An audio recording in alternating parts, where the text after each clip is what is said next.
Alors Paquitou, c'est une jeune entreprise innovante paloise qui développe une application web qui connecte intelligemment les projets d'emballage personnalisé des entreprises aux meilleurs fabricants d'emballage du monde entier. Donc on a développé cette application pour répondre à des problématiques d'usage qui est un packaging, c'est extrêmement compliqué à développer, surtout quand c'est personnalisé. On a des contraintes pour acheter des emballages au meilleur prix et aujourd'hui avec des responsabilités aussi environnementales.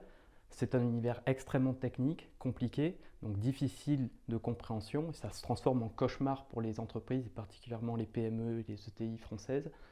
Et puis de l'autre côté, on a des fabricants d'emballages qui sont atomisés dans le monde entier, qui ont des spécificités techniques un peu partout. Il y a des spécialistes de la petite, de la moyenne, de la grande série pour du carton, du papier, du métal, du bois, du plastique rigide, du flexible.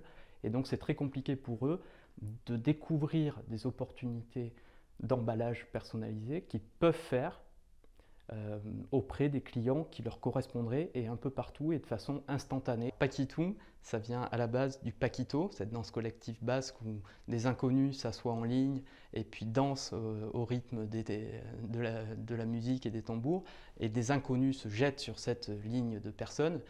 Ils sont solidaires, ils prennent du plaisir à être ensemble, et c'est une chaîne qui véhicule tout un tas de valeurs qui sont en fait les valeurs de notre entreprise.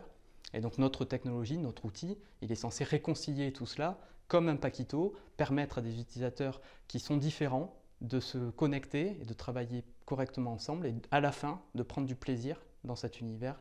Et Paquitou, à la fin, ça a quand même une signification en anglais. Paquitou, ça veut bien dire emballe-le aussi. Et donc ça assume le fait qu'avec les pieds ancrés dans notre région, on peut quand même avoir une visée internationale et faire travailler les différents acteurs, qu'ils soient français, espagnols, portugais, turcs, chinois ou brésiliens. Et donc voilà, une ambition à la fois très territoriale et internationale.